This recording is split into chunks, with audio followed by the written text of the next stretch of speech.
ecclesiastism, I know those are some big words.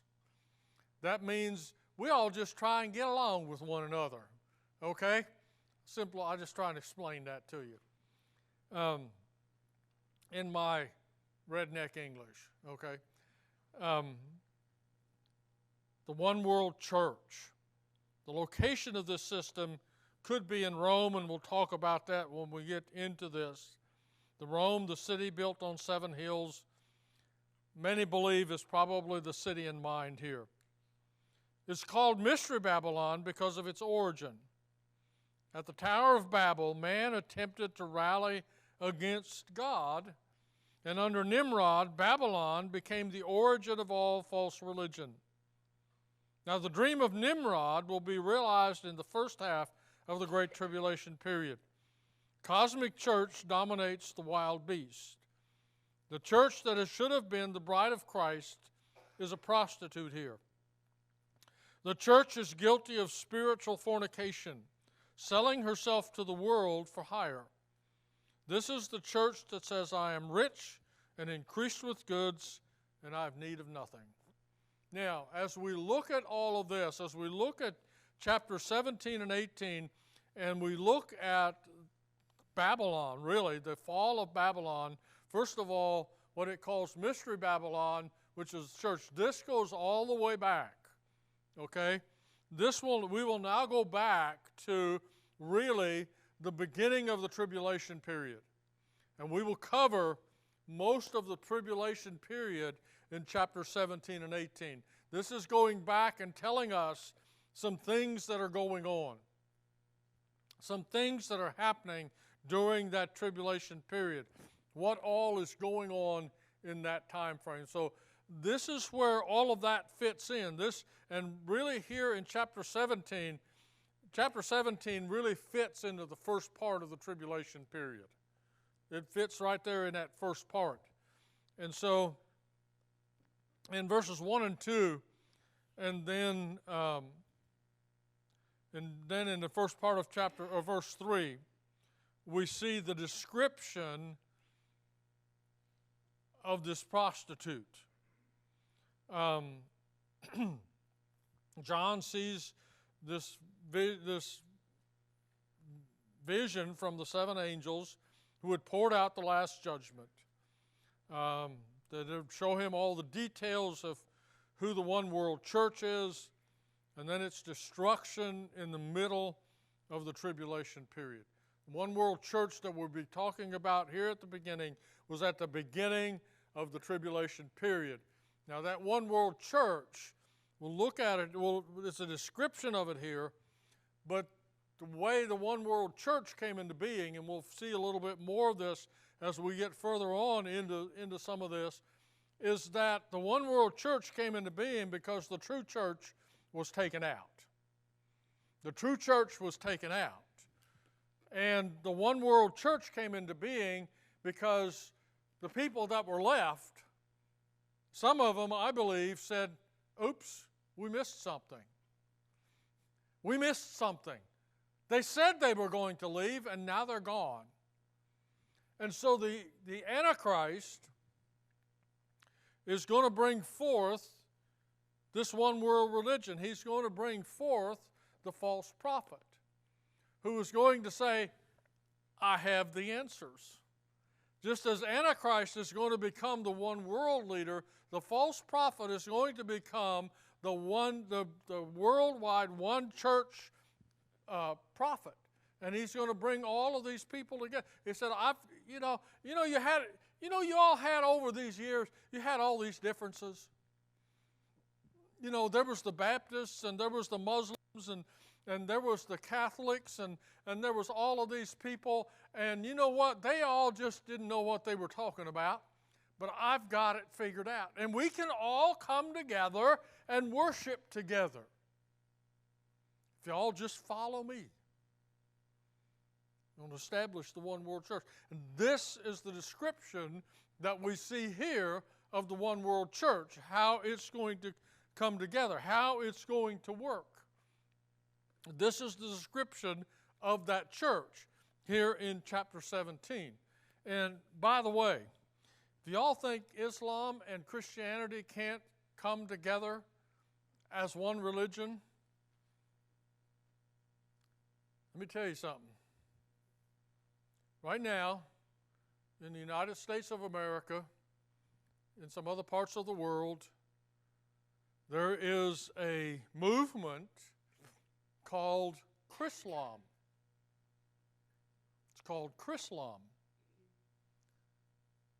And it is an attempt, it is a movement to bring Christianity and Islam together as one group. And say, well, we all really worship the God of Abraham. We can come together.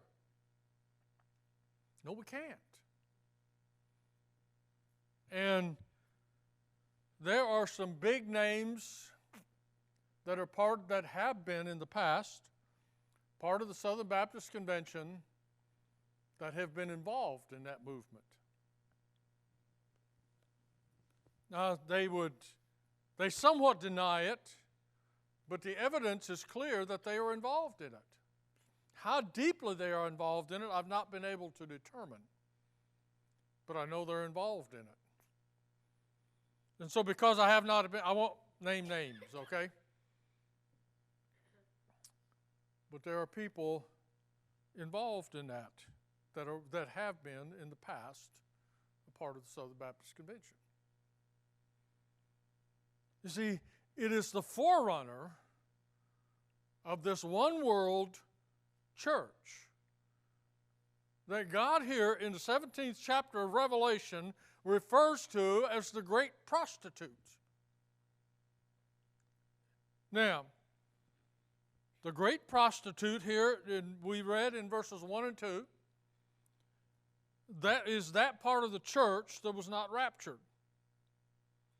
The one world religion or church established at the beginning of the tribulation, it says there that it is seated on many waters, indicating that she controlled the masses of nations and people.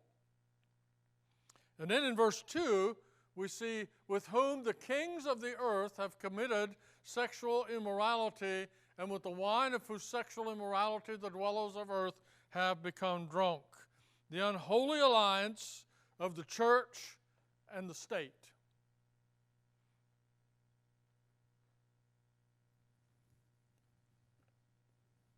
Church and state need to be separate, and that the state needs to leave us alone.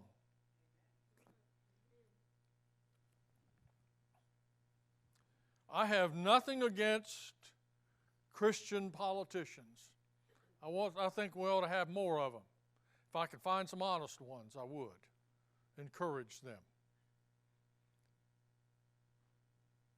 I know a few. Okay? Nothing against, but folks,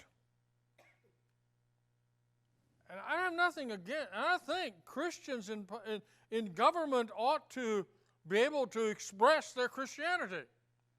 It's who they are. But I will tell you the other thing. Politics does not belong in here. Politics does not belong in here. I have my political opinions. If you want to know what they are, ask me outside the church, and I will tell you. But my duty, my thing here is not to convince you about anything political. It is to convince you and talk to you about the Word of God. The state does not belong in the church. The church belongs in the entire world, but the state does not belong in the church. This unholy alliance of the church and the state we see in verse 2. And this is talking about spiritual adultery. They are calling themselves the church. They're calling themselves the church of God, and when in truth, they are not. They are aligning themselves. They are playing games with every other thing out there, and they are not. He calls it sexual immorality. And the other thing that we see, the other thing that I see in so many cults and isms and all of that is sexual immorality. We have mainline churches right now, churches that you would never have, 50 years ago, you would not have believed that they are where they are now. There are churches that are condoning homosexual marriages. They're condoning all kinds of things like that. They're saying God's okay with it. No, He's not. No, He's not. And some of them you would be shocked.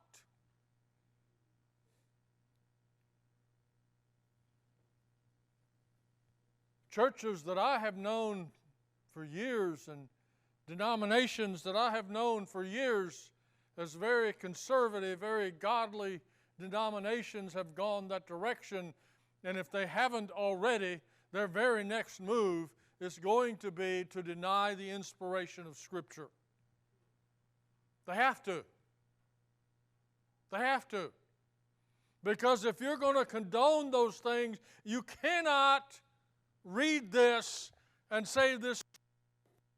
You have to find some way to say that God didn't write that.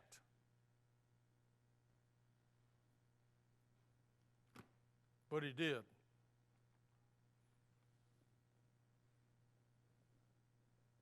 All of these things will be played out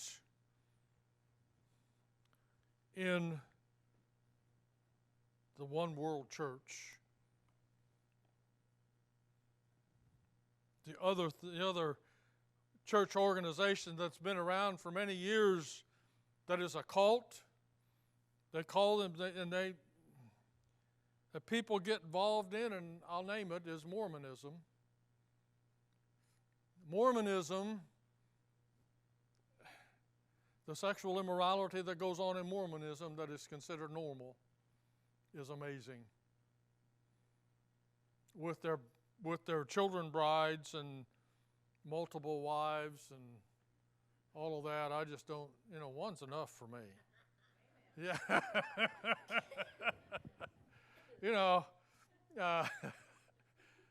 But it's the immorality that goes on. And that will all come to a head in that time frame. The second, as we go on down to verse 4, I want you to see this, the description of this woman, this prostitute, this apostate church. First part of verse 3 says, and he carried me away in the spirit into a wilderness, and I saw a woman sitting on a scarlet beast that is full of blasphemous name, and it had 7 heads and 10 horns. Verse 4. The woman was arrayed in purple and scarlet and adorned with gold and jewels and pearls, holding in her hand a golden cup full of abominations and the impurities of her sexual immorality. We see the description of the woman, the prostitute, the apostate church. And the first thing that we see in verse 4 is a display of wealth and ostentation.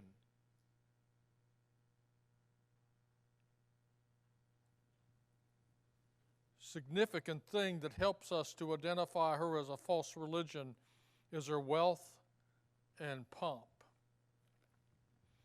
John said that she was arrayed in purple and scarlet and adorned with gold and precious stones and pearls.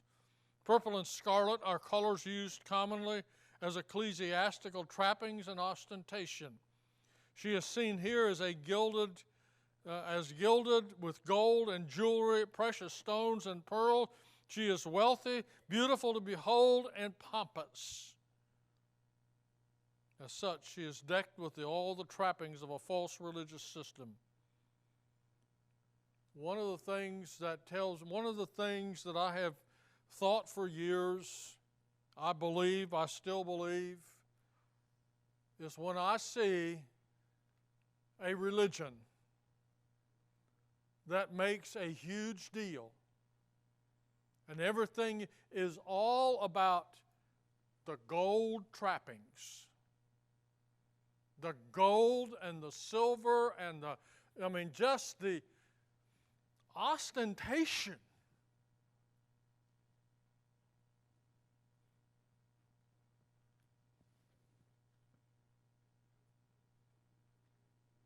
That's there.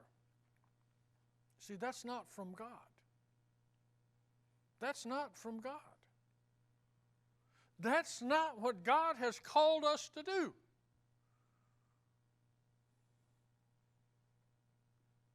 When you have, and they're bad on the TV preachers. Okay, I'm pick on the TV preachers for a minute here. Then I'll pick on a few more of them. But in the TV preachers, have you ever noticed the backdrop of the TV preachers for the most part? The gold columns, the gold covered everything, the makeup that looks like put on with a paintbrush.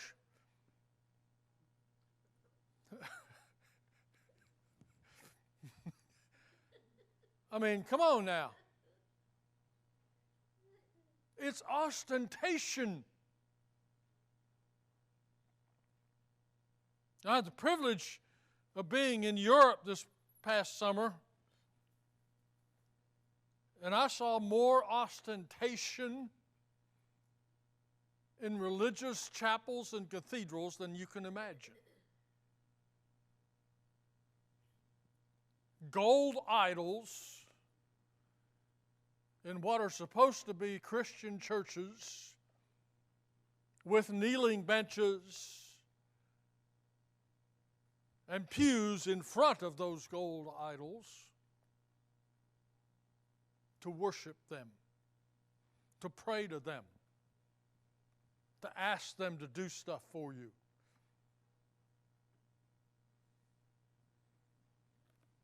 And I'll just be plain. These were Roman Catholic cathedrals where they had taken men and women and set them up as idols. I have nothing against the church having nice things. Okay? I am against churches that are ostentatious. And I think y'all know what I mean by that. When I see churches with gold-plated this and gold-plated that and gold-plated something else, then I'm going the other way. Because their focus is not on reaching the lost, their focus is on the money. Look how much we have. Look how rich we are. Christianity, followers of Jesus Christ, Jesus said, they hated me, they will hate you. Jesus said, if I have nothing. Jesus never promised a Christian a dime. Do you know that? He never promised you a dime. The early Christians lived in absolute poverty. And I have wondered many times,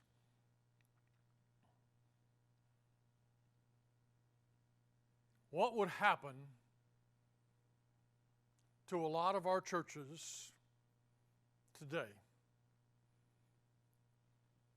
and this could happen, if the government came and said, we're taking all of your buildings and you don't have anything anymore. If you want to meet, you got to find some place to meet because we're not going to allow you to own any buildings. Now, folks, my question is, how many churches would survive? How many churches would survive? I love buildings. I love nice buildings, okay? Don't get me wrong. And I think in the United States of America, according to the Constitution, we have a right to own nice buildings. That's as political as I'm going to get, okay? But God never promised it to us. Here he says, the way I understand that this is a false church and a false religion is because of the ostentation of this woman.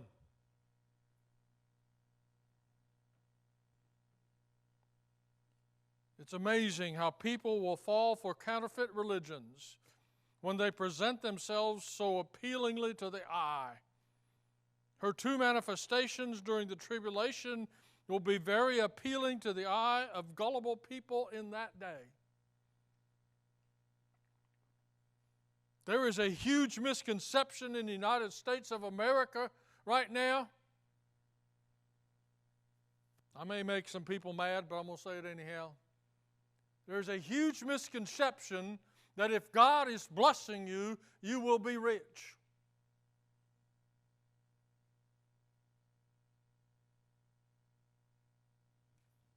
That's wrong. Your wealth is not an indication of God's blessing. Your wealth is an indication of what God has allowed you to have. And I thank God He's allowed me to have a lot of good stuff. Okay? But folks, my blessing from God is not in what I have.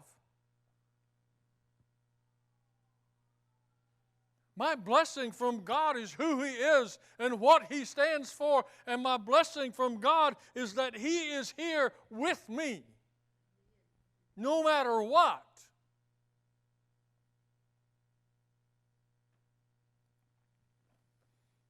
Some of the most spiritually wealthy people I have known in my life had nothing. I mean, nothing. But they were spiritually wealthy. They were close to God. They knew the value of praising God and worshiping God. They knew the value of this book.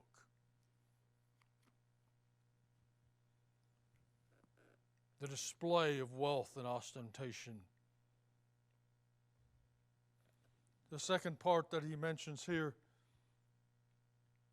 is having in her hand, holding in her hand a golden cup full of abominations and the impurities of her sexual immorality. A golden cup. Man, this is great. I got this gold cup.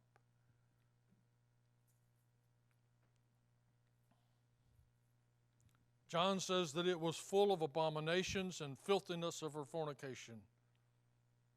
You know, all religion, apart from the worship of the true and living God, is actually a gateway to immorality and sin. When the Israelites of old departed from their God and went after the blind and dumb idols of the heathen, they became quickly involved in gross immoralities of every sort. They quickly became involved in all sorts of sexual immorality and even human sacrifice. The further one gets away from the true and living God, the more ungodly one is apt to become.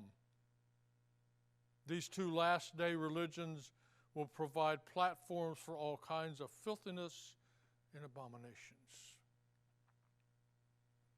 Folks, don't be fooled. Don't be fooled by what looks good. The question we have to ask, and there's way too many people today that are not asking the question, what are they teaching? What are they teaching?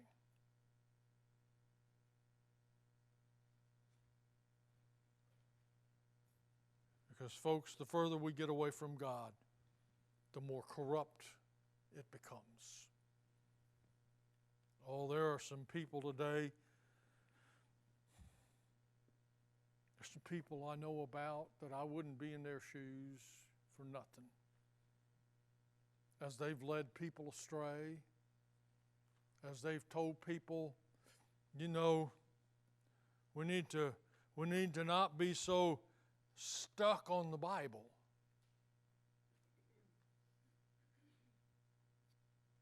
We don't need to be preaching so much out of the Bible.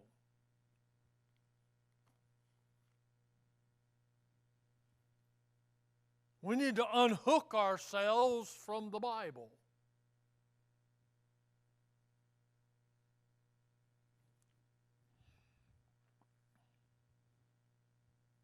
Some very prominent names of some huge churches.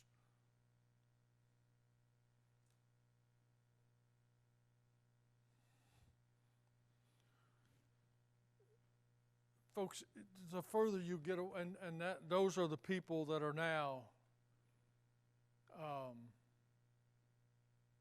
have on the board of some of their things they're involved in a, quote, married homosexual couple on their board. People following them as great Christian leaders. And folks, they're not. But you see, the further you get away from God, the more you get into the abominations.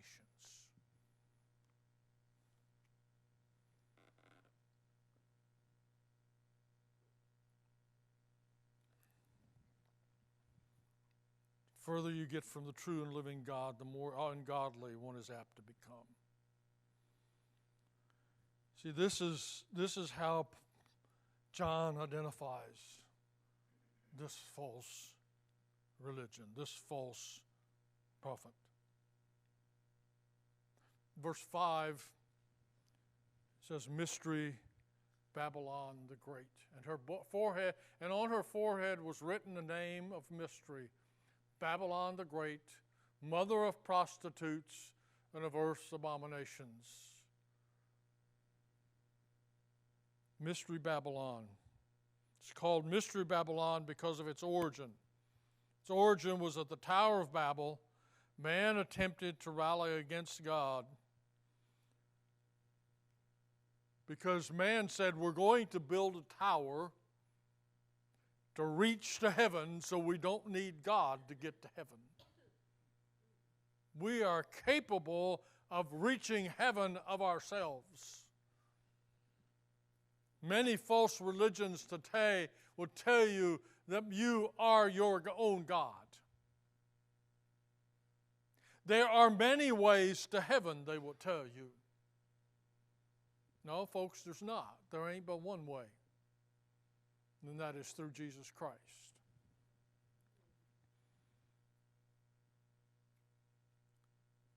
Now, the dream of Nimrod, Babylon became the origin of all false religion, and the dream of Nimrod was to be realized in the first half of the Great Tribulation. The cosmic church dominates the wild beast. The church that should have been the bride of Christ is a prostitute here. This church is guilty of spiritual fornication, selling herself to the world for hire. This is the church that says, I am rich and increased with goods, and I have need of nothing.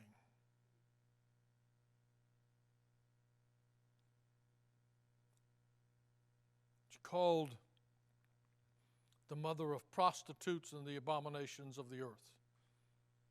The epitome of spiritual adultery. The propagator of spiritual adultery. This will be the one world church that will begin at the beginning of the tribulation. It will come together at the beginning of the tribulation. Again, I'm reminded of Thessalonians, where Paul said, those, and I'm paraphrasing, okay? Not quoting, I'm paraphrasing. Paul said, those who have had the opportunity for salvation and have rejected it, when the tribulation happens, God will send them a strong delusion and they will believe the lie.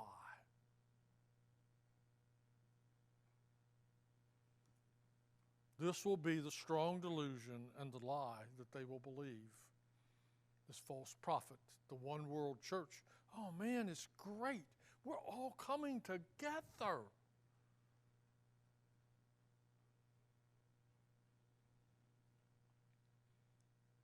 The mother of prostitute, the false teaching here that is displayed, and that will be part of that. Verse 6 says that she was drunk with the blood of the saints. Drunk with the blood of the saints, the blood of the martyrs of Jesus. When I saw her, I marveled greatly. The other thing that John saw that helps us identify her as a false religion is that she was drunk with the blood of the saints and with the blood of the martyrs of Jesus. Significant that there are two groups of her victims mentioned here.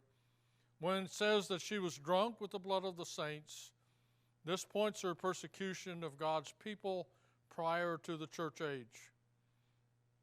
When it says that she is also drunk with the blood of the martyrs of Jesus, points her to her persecution of God's people during the church age as well as the tribulation. Point here is that all false religions has been around for a long time. Has a long history of bloodshed in relation to God's people. Her rap sheet is extensive because she embodies all the false religions that predate her who have been involved in the killing of God's saints. For example, it was this harlot that murdered the prophets and crucified Christ in the last days, and all these harlots will be gathered together in one as the mother of harlots in two final false religions of the tribulation. We're looking at the first one here. Look at the second one later. See, this, and we have seen played out in the last month, in the last couple, 3 weeks, the hatred of God's people, the Jews. By whom? The unsaved, lost world? No. By a religious system. It is a religious system that hates the Jews and wants to see them dead. You see, the false church, the false prophets, the false teaching. This is what he's talking, the murder of the saints. When you hear of all that has gone on in these last couple of weeks in Israel,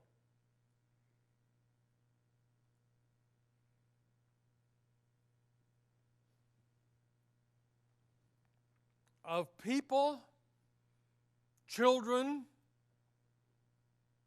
and babies being murdered and decapitated. I know that's kind of stark. In the name of religion.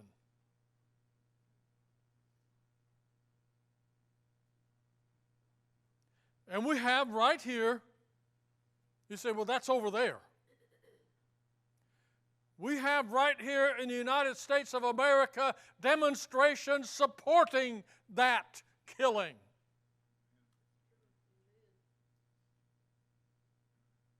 And refusing to denounce it.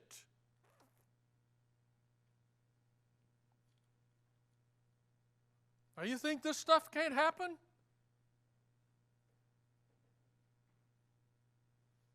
It does.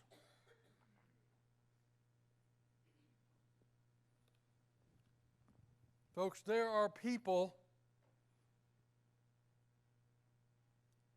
in the United States of America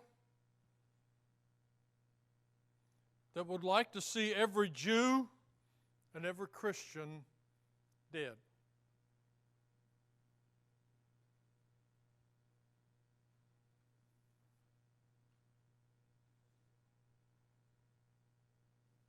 It's here.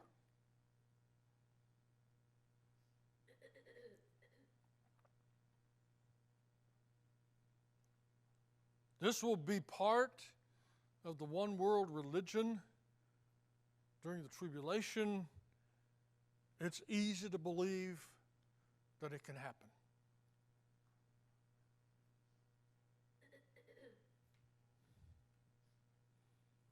I'm going to skip down to verse 18, one more verse, and then we're going to quit for tonight.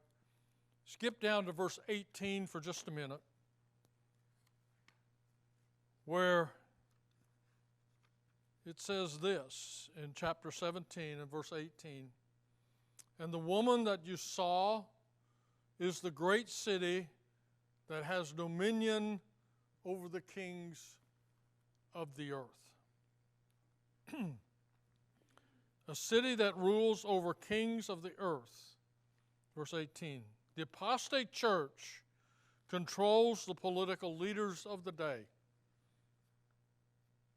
The apostate church will control the political leaders. The apostate church is in our government today, here in the United States of America. In that day, the apostate church will entirely control the leaders of the government. Now, I know that I have just kind of went right on through this evening, not really allowed you much chance to ask questions, but I will now. Thoughts, questions, comments as we close this evening? I'm sorry. Is that church, the apostate church, is that part of the Catholic Church? That they will be involved in it. The Catholic Church will be involved in it. Islam will be involved in it.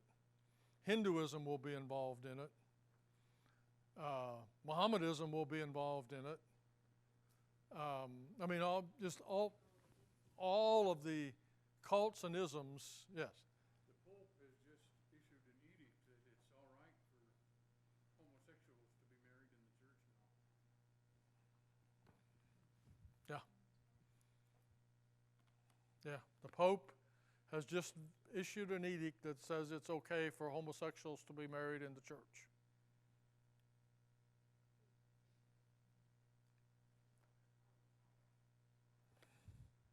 Contrary to what this says. See, folks, you look at what it says about the apostate church and you think, oh, surely not. But folks, we're there today. We're there today. And we have, as Christians, we have a responsibility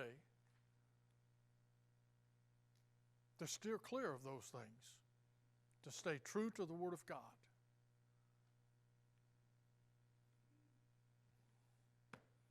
Anything else this evening? Thoughts, questions, comments? Yes.